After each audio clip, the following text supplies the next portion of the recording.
May mga lalaki na akala nila, ang panliligaw ay parang exam na kailangan ipasa. Kailangan daw magpakitang gilas, mag-effort ng todo, mag-message ng paulit-ulit, at iparamdam sa babae na siya ang sentro ng mundo. Pero napansin mo ba na kadalasan habang mas ginagawa mo iyon, mas parang lumalayo ang babae? Parang habang mas pinipilit mong makuha ang atensyon niya, mas nawawala ang excitement sa side niya. At dito pumapasok ang isang psychological reality na hindi madalas pinag-uusapan. Ang attraction ay hindi lang tungkol sa effort. Pinsan ang attraction ay tungkol sa dynamics ng control. Kung sino ang may control sa emotional na momentum ng interaction, siya ang may advantage sa laro. Ito ang dahilan kung bakit may mga lalaking halos walang ginagawa, pero sila pa ang hinahabol. Hindi sila pinakamayaman, hindi sila pinakagwapo, pero may isang bagay sa paraan ng kanilang pag-act na nagiging dahilan para ang babae mismo ang mag-invest ng attention at curiosity. Hindi ito magic, hindi ito swerte. Ito ay isang psychological pattern na paulit-ulit nang nangyayari sa dynamics ng attraction. At kapag naintindihan mo ang pattern na ito, bigla mong makikita kung bakit may mga lalaking tahimik lang pero parang sila ang may hawak ng direction ng interaction.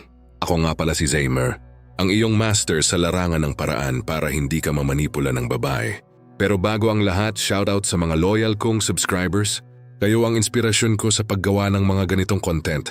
Kung matagal ka nang nanonood dito sa channel na ito, alam mo na ang layunin natin. Hindi para turuan kang maghabol ng babae, kundi para turuan kang maintindihan ang psychology ng attraction para ikaw ang hindi basta-basta nalalaro sa emotional dynamics. Sa video na ito pag-uusapan natin ang isang psychological trick na kayang magbaliktad ng laro sa panliligaw. Ang trick na ito ay hindi tungkol sa pagiging cold o bastos. Hindi rin ito tungkol sa pagpapanggap. Ito ay tungkol sa isang subtle shift sa paraan ng pag-act na nagiging dahilan para ang babae ang kusang magpakita ng interest. At kapag nangyari iyon, mapapansin mo na ang dating ikaw na naghahabol ay biglang nagiging ikaw na hinahabol. Iyon sang tunay na pagbabago sa dynamics ng attraction. Psychological trick 1. Ang unang psychological trick na kayang magbaliktad ng laro sa panliligaw ay ang tinatawag na controlled unpredictability.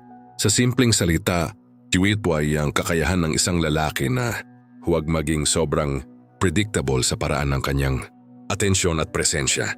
Maraming lalaki ang hindi namamalaya na sila mismo ang nagiging dahilan kung bakit mabilis magsawa ang babae sa kanila. Hindi dahil may mali sa kanilang personalidad, kundi dahil masyado silang madaling hulaan. Kapag nag-message ang babae, agad silang nagre-reply. Kapag nag-aya ang babae, agad silang available. Kapag may pagkakataon na magpakita ng effort, ibinibigay nila lahat agad. Sa unang tingin parang ito ang tamang gawin. Pero sa psychology ng attraction, ang sobrang predictability ay kadalasang nagiging dahilan kung bakit nawawala ang excitement. Ang utak ng tao ay natural na naa-attract sa mga bagay na may element ng curiosity. Kapag ang isang tao ay hindi madaling basahin, mas nagiging active ang isip ng ibang tao para maintindihan siya. Ito ang dahilan kung bakit may mga lalaking hindi naman palaging nagpapakita ng atensyon, pero sila pa ang mas iniisip ng babae. Dahil sa tuwing may interaction, may konting element ng mystery. Hindi niya alam kung ano ang susunod na mangyayari. Hindi niya alam kung kailan ka ulit magpapakita ng interest. At dahil doon ang babae mismo ang nagsisimulang mag-invest ng attention para maintindihan ang iyong behavior. Hindi ibig sabihin ito na kailangan mong maglaro ng isip o maging manipulative. Ang punto ng controlled unpredictability ay hindi pagiging paasa. Ang tunay na layunin nito ay ipakita na ang buhay mo ay hindi umiikot sa babae lamang. Kapag ang isang lalaki ay may sariling direksyon, sariling priorities, at sariling mundo na hindi nakadepende sa validation ng babae, natural na nagiging unpredictable ang kanyang availability. May mga oras na present siya, may mga oras na busy siya sa sariling buhay, at ang natural na rhythm na yon ang nagiging dahilan kung bakit hindi nagiging boring ang interaction. Kapag ang babae ay nakasanayan na ang isang lalaki na laging nandyan, madalas nagiging normal na lang iyon sa kanyang perception. Pero kapag ang isang lalaki ay may balanseng presensya, may pagkakataon na bigla siyang mawawala sa radar dahil may ginagawa siyang mas mahalaga, doon nagsisimulang magbago ang dynamics. Biglang mapapaisip ang babae kung bakit hindi siya agad nagre-react. Biglang magkakaroon ng curiosity kung ano ang pinagkakaabalahan mo. And sa psychology ng attraction, Ang curiosity ay isa sa pinakamalakas na fuel ng interest. Ito ang dahilan kung bakit may mga lalaking hindi naman masyadong showy sa effort pero sila ang mas nagiging intriguing sa mata ng babae. Hindi dahil wala silang pakialam kundi dahil hindi nila ipinapakita na ang kanilang attention ay automatic na available. Kapag ang atensyon ng isang tao ay hindi madaling makuha, mas nagiging valuable ito sa perception ng ibang tao. At kapag naramdaman ng babae na ang iyong presence ay hindi basta-basta nakukuha, nagsisimula siyang mag-adjust sa interaction. Sa punto na yon, dahan-dahan ang nagbabago ang direksyon ng laro. Imbes na ikaw ang laging nag-i-initiate ng connection, minsan ang babae na ang gumagawa ng paraan para makuha ulit ang iyong attention. Hindi dahil pinilit mo siyang gawin yon kundi dahil natural na nag-react ang kanyang curiosity sa iyong behavior.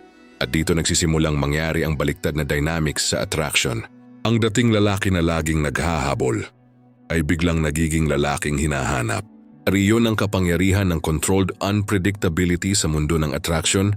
Psychological trick number 2. Ang pangalawang psychological trick na kayang magbaliktad ng laro sa panliligaw ay ang tinatawag na emotional non-reactivity. Ito ang kakayahan ng isang lalaki na manatiling kalmado at grounded kahit may mga sitwasyon na kadalasang nagiging dahilan para ang ibang lalaki ay mawalan ng composure. Maraming lalaki ang hindi napapansin na sa tuwing sila ay nagiging sobrang reactive sa kilos ng babae, doon nagsisimula ang pagkawala ng kanilang perceived value. Kapag ang isang lalaki ay mabilis maapektuhan sa bawat late reply, sa bawat pagbabago ng mood ng babae, tuwiso sa bawat maliit na bagay na nangyayari sa interaction, unti-unting lumalabas ang impression na ang kanyang emotional state ay kontrolado ng babae. Sa psychology ng attraction, ang isang tao na madaling maapektuhan ay kadalasang nagmumukhang mas invested kaysa sa taong kaya niyang i-influence.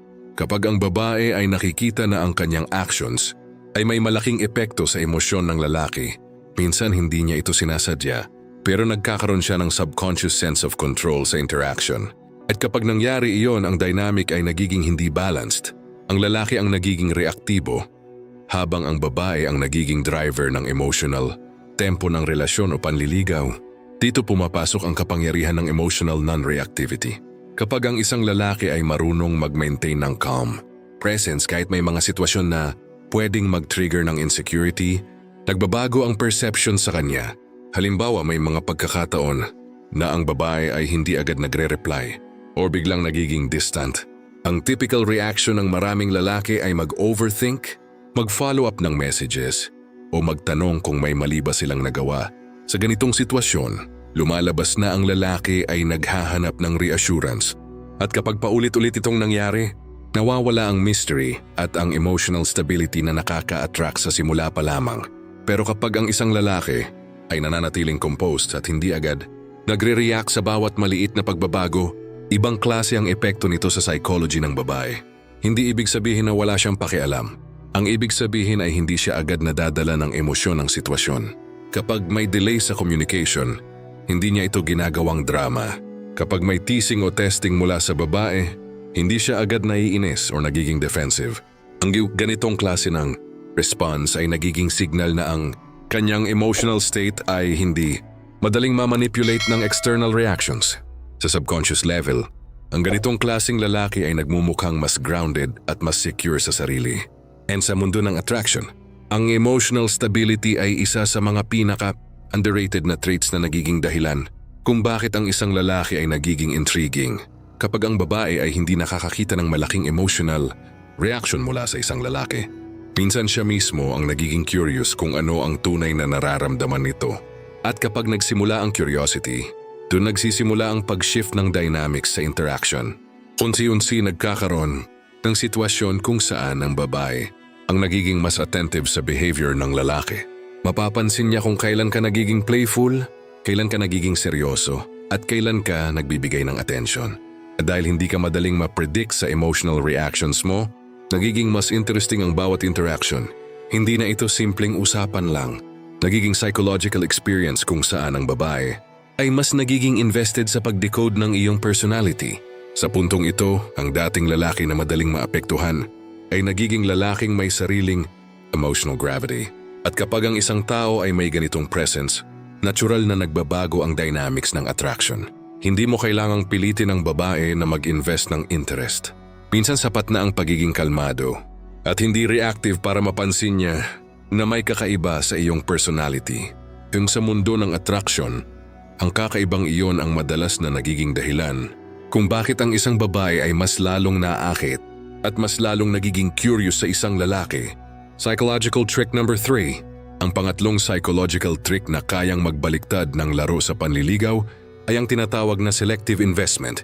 Ito ang kakayahan ng isang lalaki na hindi ibigay agad ang buong effort at atensyon sa simula pa lang ng interaction. Maraming lalaki ang naniniwala na kapag gusto nila ang isang babae, kailangan nilang ipakita agad ang lahat ng effort para mapatunayan ang kanilang intensyon. Nagiging sobrang available sila, laging nag-i-initiate ng usapan, at madalas sila ang nagbibigay ng energy sa bawat interaction. Sa unang tingin parang ito ang tamang gawin dahil ipinapakita nito ang seriousness ng isang lalaki. Pero sa psychology ng attraction, may ibang epekto kapag ang effort ay ibinibigay ng walang balanse. Kapag ang isang tao ay nagbibigay ng sobrang investment, kahit hindi pa malinaw kung ang kabilang side ay equally interested, unti-unting nawawala ang sense ng challenge sa interaction. Ang babae ay hindi na kailangang mag-effort para makuha ang atensyon ng lalaki dahil alam niyang kahit anong mangyari ay nandyan pa rin ito. Sa ganitong sitwasyon, ang lalaki ang nagiging pursuer habang ang babae ang nagiging observer. At kapag masyadong matagal ang ganitong dynamic, nagiging normal na lang sa babae ang presence ng lalaki. Nawawala ang excitement at curiosity na karaniwang nagpapalakas ng attraction sa simula ng connection. Dito pumapasok ang selective investment. Ang ideya nito ay simple pero malakas ang epekto. Sa halip na ibigay agad ang lahat ng effort, ang isang lalaki ay naglalagay ng investment base sa response ng babae. Kapag ang babae ay nagpapakita ng interest, doon ka rin nagbibigay ng mas maraming energy. Kapag ang interaction ay magaan at may engagement mula sa kanya, doon ka rin nagiging mas playful at mas present. Pero kapag ang effort ay isang side lang, hindi mo agad pinupuno ang kakulangan ng energy. Sa halip hinahayaan mong makita kung ang babae ay willing din mag-contribute sa interaction. Sa psychology ng attraction, ang mga tao ay mas nagiging attached sa mga bagay na sila mismo ang pinaghirapan o ininvestan ng effort. Ito ang dahilan kung bakit ang mga bagay na may personal investment ay nagiging mas valuable sa perception ng isang tao. Kapag ang babae ay nagsisimulang mag-invest ng oras, attention or curiosity sa interaction ninyo, nagiging mas meaningful ang connection para sa kanya. Hindi na lang ito simpleng usapan na ikaw ang nagdadala. Nagiging shared dynamic ito kung saan pareho kayong may contribution sa energy ng interaction. Ang selective investment ay hindi tungkol sa pagiging madamot sa effort. Ang main tuwing silang layunin nito ay mapanatili ang balanse sa interaction. Kapag ang isang lalaki ay marunong mag-control, kung kailan siya magbibigay ng mas maraming attention, ni kung kailan siya mag-step back para hayaan ang babae na mag-respond, nagiging mas dynamic ang flow ng communication. Biglang nagkakaroon ng pagkakataon na ang babae mismo ang mag-i-initiate ng usapan, magtanong tungkol sa iyong buhay, o magpakita ng mas malinaw na interest. Sa puntong iyon, unti-unti nang nagbabago ang direksyon ng laro. Hindi na ikaw lang ang naglalagay ng effort para mapanatili ang connection. Ang babae ay nagsisimula ring mag-invest ng energy dahil nararamdaman niya na ang iyong attention ay may value at hindi basta-basta ibinibigay sa kahit sino. At kapag ang isang tao ay naramdaman na may value ang isang bagay, natural na gusto niya itong makuha at mapanatili. Sa mundo ng attraction, ang value ay hindi lang nanggagaling sa kung gaano karami ang effort na kaya mong ibigay. Minsan ang tunay na value ay nanggagaling sa kung paano mo ipinapakita na ang iyong effort ay may pamantayan. Kapag ang isang babae ay nakaramdam na ang iyong attention, ay isang bagay na kailangan ding pag-effortan, doon nagsisimulang mangyari ang tunay na baliktad, na dynamic sa panliligaw. Hindi na lang ikaw ang naglalapit, minsan ang babae na rin ang gumagawa ng paraan para manatili sa iyong mundo. Sa huli, ang tunay na sikreto sa attraction ay hindi tungkol sa paghabol o sa pagpilit na makuha ang atensyon ng isang babae. Ang tunay na sikreto ay ang pag-intindi sa psychology ng interaction. Kapag naiintindihan mo kung paano gumagana ang curiosity, emotional stability, at value ng attention, dun mo makikita kung bakit may mga lalaking tila walang ginagawa, pero sila pa ang hinahabol, hindi dahil may espesyal silang kapangyarihan, kundi dahil alam nila kung paano kontrolin ang dynamics ng kanilang presence. Kung may natutunan ka sa video na ito, siguraduhin mong gamitin ang mga prinsipyo na napag-usapan natin. Hindi ito tungkol sa panlilinlang kundi tungkol sa pagiging mas aware sa paraan ng iyong kilos at energy sa interaction.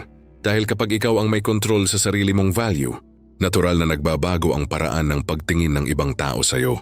Kung gusto mo pa ng mga ganitong klase ng psychological insights tungkol sa attraction, siguraduhin mong mag-subscribe sa channel na ito at pindutin ang notification bell.